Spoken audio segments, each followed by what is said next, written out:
Again, Shabbat Shalom. Mauricio, thank you for that message. It was a joy reading it. Always difficult to translate. And I'm sorry for you when I send you my message in English that you have to translate, because it's not easy. It really is not easy. But it's funny. I was thinking of what you said about how our sages say that Yaakov planted a tree, a forest of acacia trees. And I don't know where they would get that from, except maybe from this verse, maybe from this portion. No, remember that Jacob, according to his last days, says that Torah that he saw the future and he saw the final days. Oh, okay. So at that moment, right, according to the sages, they said, "Oh, he was able to see that the Mishkan will be built and no wood will be available." Okay, so that's how they link this portion with that moment of Jacob. Okay, I'm sorry. I was interrupted. Can you, so he saw the last days and he saw that Israel 210 years later start to build the Mishkan and no woods will be available at that moment in the desert. So he planted so for the future. So that is an explanation. But for me, the point is that probably we don't know exactly how we, when we give to another person, we don't really know how we impact our communities in the future. Right. Okay. And probably we won't see that, but you know, for example, today, I don't know how many people has been blessed, for example, for the person who made one vaccine in the past. This person, for example, polio vaccine, he saved a lot of people. Or penicillin, for example, he saved a lot of people. He do something, okay, for the sake of just of killing, and but the impact, wow, it's incredible how many people today will be dead if that vaccines never be built. So it's the same with the Mishkan. The Mishkan, Israel probably they didn't understand the impact in the future that this Mishkan that supposedly is a very simple building impact in the future in generations in society in general. Okay, so that is why, because through the Mishkan people could focus that there is only one God.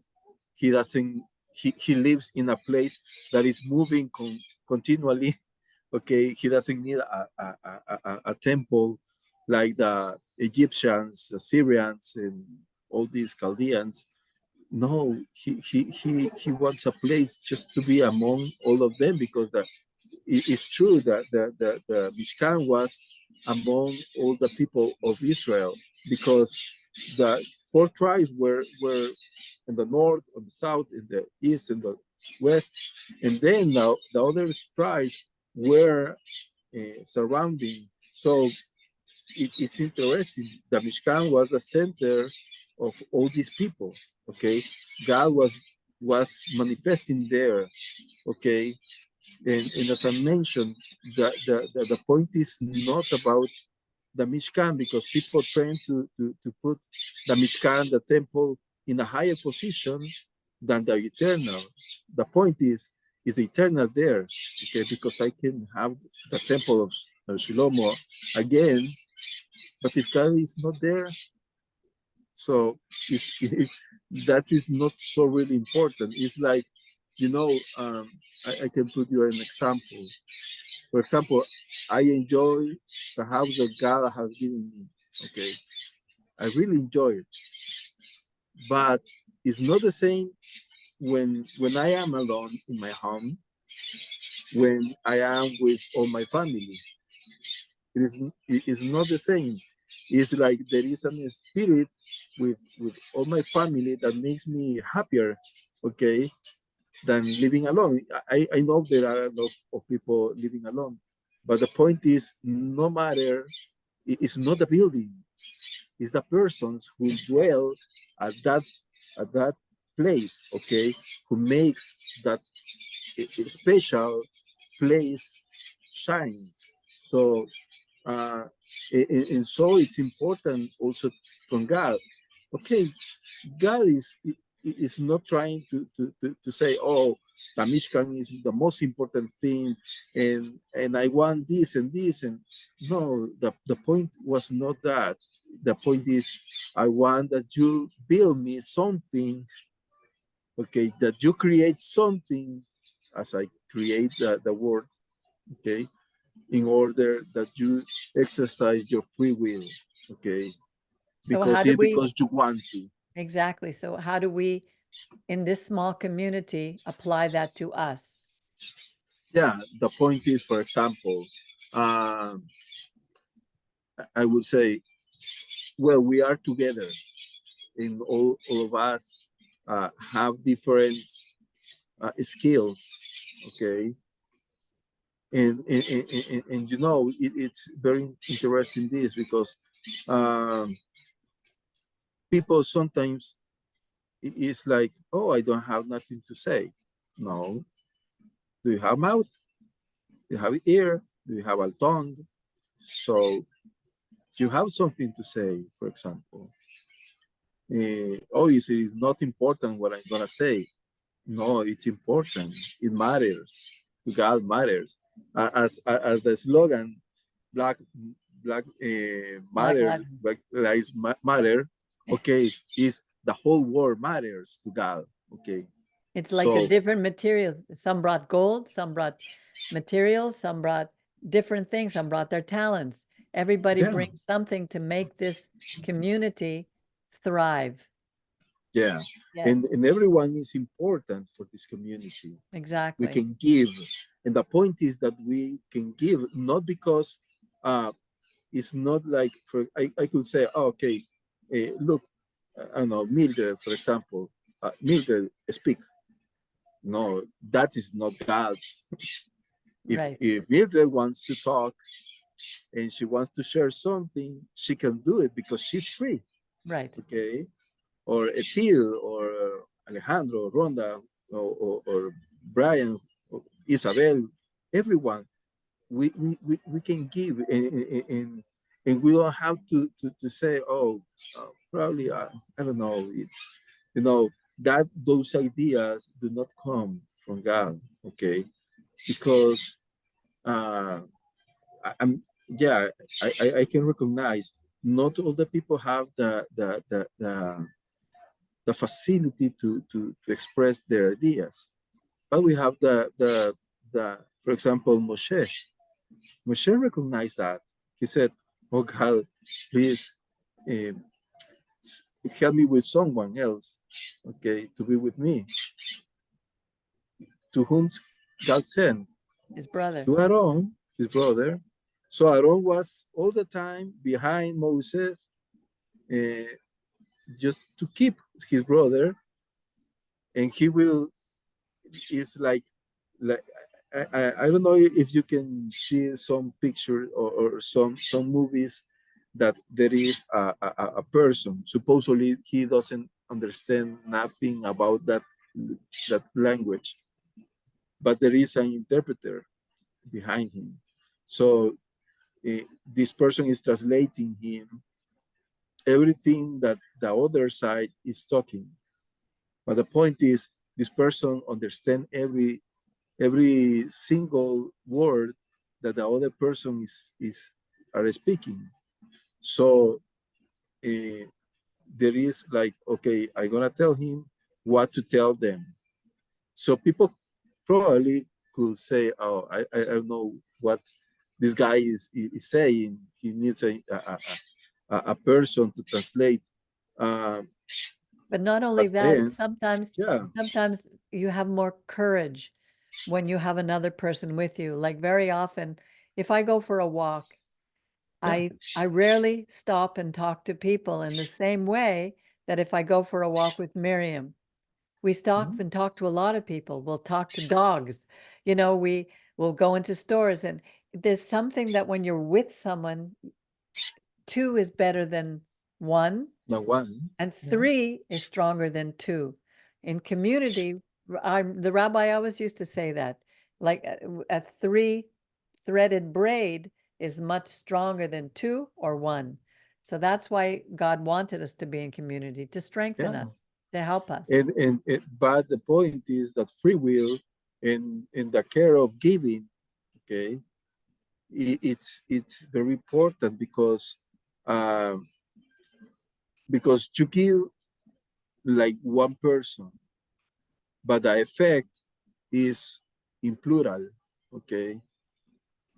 For example, I can give, I don't know, $100, for example, okay, but there are the whole community benefits with that $100 I gave in one single person, and the whole community benefits from that giving. But this not only apply to money because the point is that we offer to God is our being, okay. Okay, it's not only about money, and that is very important because that's yeah, all that the whole Israel start to give materials, but that was not enough, okay, because yeah, I could have the whole materials here in my house, but I need someone to build up that house. So start to move to another level, okay, and then to teach, to care, so that in that way the community can prosper and can be a light to the society. So and also there are many other symbols. For example, I really the one that I love honestly is that the Aron was built with gold outside, wood in the middle, and gold inside. Okay, and we trying to show only the gold outside. Okay, and put the wood in the middle. But this is very important because there were three different um, I don't know how to say that, stages or Levels? yeah, levels, yeah, inside. So three boxes, I would say. Right. Okay, one gold, one Wood, wood, and one gold. gold. So and this is very important for us because we need to show to the rest of the society we are gold. We are we are not gold. We are wood. We are wood. Yeah, we are not eternal. Okay, but inside of us there is a gold, and we need to keep our gold inside. That's a beautiful Okay, picture. so um, so and there are many other things like I mentioned, but now I have to. I hear the whole kills The kids are running there. around. Okay. Yeah, That's all right. it Well, will you destroy go. my house. No, yeah, just go and wish her a happy birthday and have a wonderful time with celebrating with the Yeah, kids. thank you. Thank you so Okay, much, Mauricio. We bye bye. appreciate it. Shabbat Shabbat shalom. shalom. Bye. Bye. Yeah, that's a beautiful picture. It was a beautiful message. Hello? Yes, go Oh, ahead. yes, sir. Okay. I was just thinking a few things I wrote down that, when Mauricio mentioned that, a temple or a place of worship, etc., it is not for us. I mean, it's not for God in the sense that, God's presence is always with us, but we need a place where we can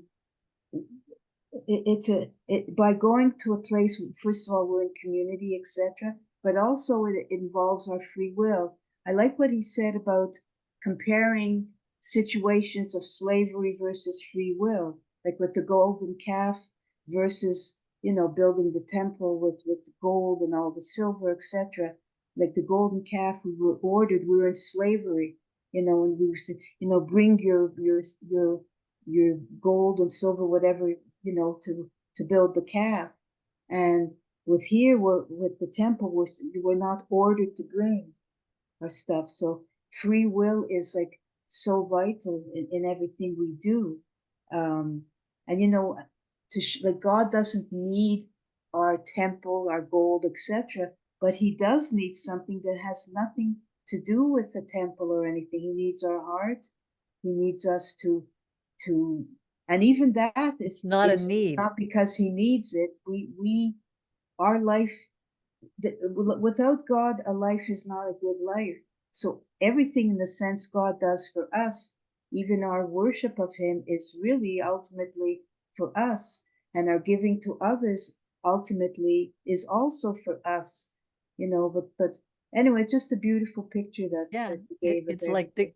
It's like the gift of the 10 Commandments. It really is a gift to Yeah, know, because we have to make decisions all the time.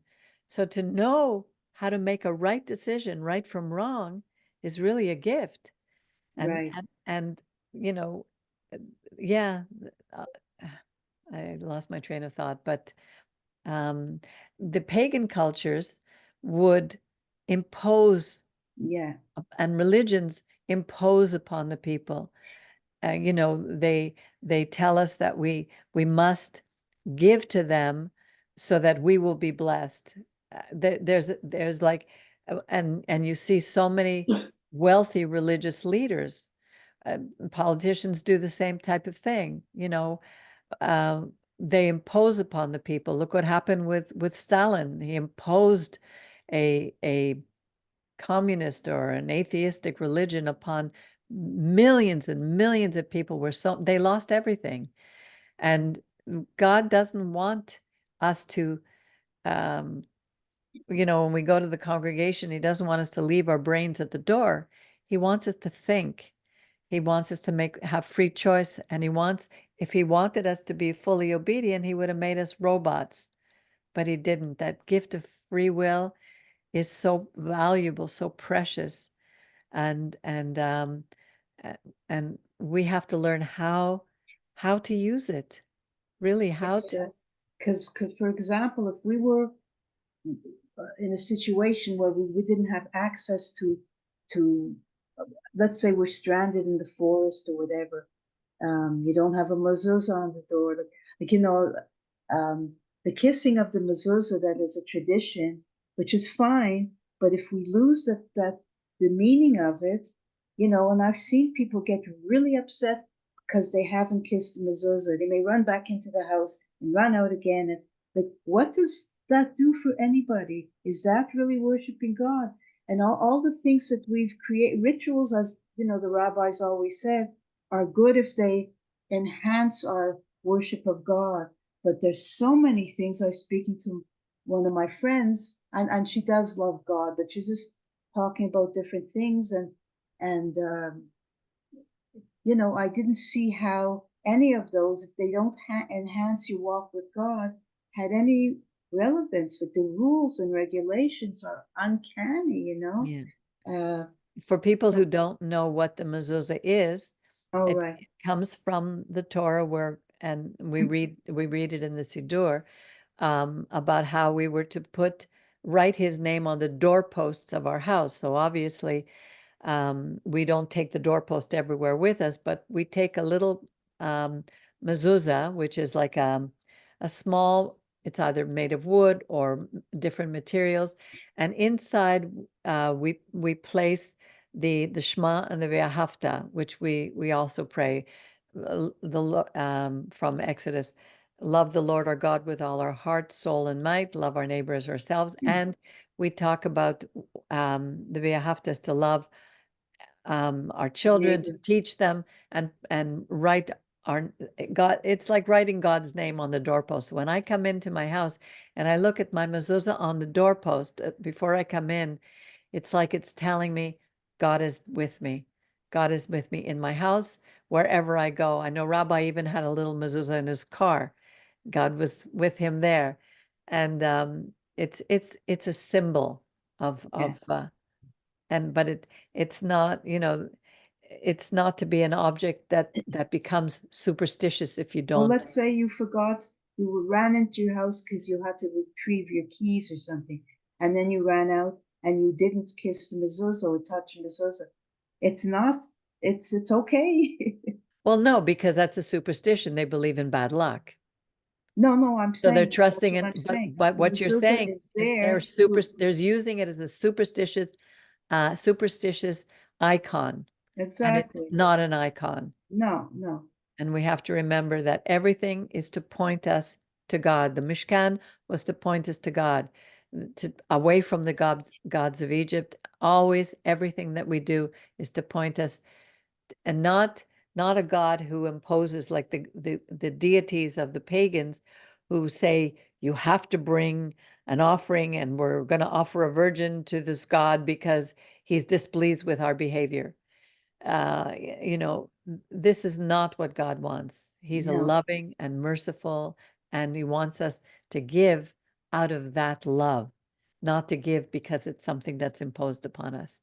Also, I like also what Mauricio said, which we've all said, but he reinforced it.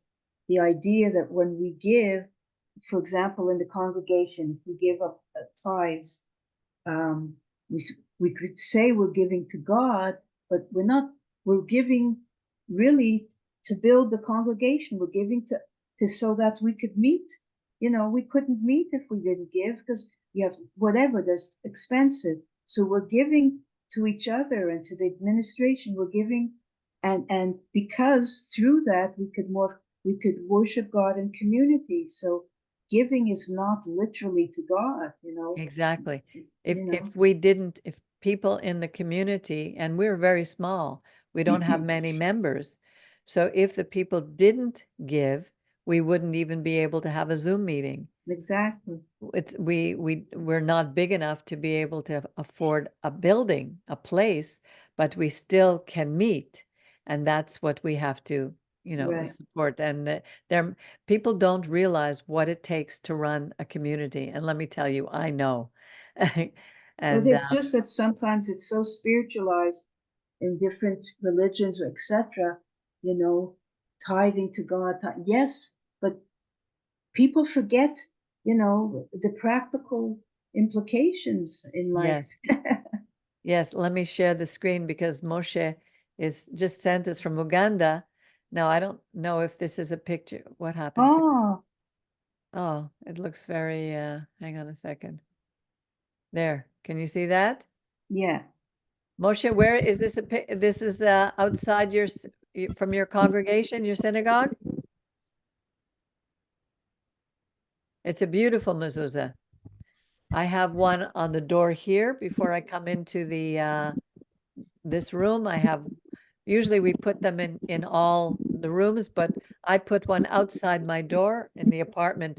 And I know my daughter was nervous. She said, "Mommy, why don't you take down your mezuzah, because there's so many Hate crime. yeah, people are, so anti-Semitic now. They're going to know that you're Jewish." But like Yanet was saying before, Adonai li lo ira ma yaseh li adam. If God is with me, I have nothing to fear. So, and here's another picture. I don't know. Can you see this one? Let me share the screen. Here, this is Mugalia, and on the right, here is Moshe. Is that Mugalia, Moshe? I think that's Mogalia. I don't think so. No, the one on the right. That is Mogalia. Oh no, that's Moshe. Miriam, let me hear what he's saying. This is you, Moshe. And who is this? Yes, exactly. And this That is? is Mogalia. That's Mugalia. Mogalia. Okay, that's your older Yes. brother. Good. Okay. Sorry, Miriam. It's just Hope that is hope it is the mezuzah. yes. And you're going to put that outside the building? You're going to put that up? Exactly. That's our plan, to put it on the building. Good, wonderful. That's great. Yeah. Yeah, so if anyone wants to know more about the mezuzah, you can always call me. If you want to know where to get one, you can call me. I think we may have a few more here from our old Judaica shop. And but it's good to put a mezuzah. And when you leave a home, if you know Jewish people are moving in, then you leave the mezuzah. If they're not, then you take it. But I think it's good to leave it no matter what, unless it's too beautiful and you want to take it with you. The next Well, person. remember the Iranian couple? Yeah, I was just thinking of them. They had the mezuzah on the door. Miriam and I took a walk in Westmount, way, way up at the top. And there was a woman coming toward us with a huge, huge dog named Tiger. And we went over to the dog and I patted the dog. I wasn't afraid, even though it was so big. And she was surprised because usually people are afraid of her dog. And so she invited us into her home. And I noticed on the outside of the door that there was a mezuzah. So I asked them, "Are you Jewish?" And she said, "No, the people before us, they were architects and they had left the home. They left the mezuzah there." And I explained to her what it is. And she was so happy. I said, because really God is blessing this home. When you put a mezuzah outside, you know that God is there with you. There are many symbols in Judaism for God being with us, like the tzitzit that the men wear, knowing that usually they put it inside, but you'll see a lot of Orthodox Jews wearing them on the outside.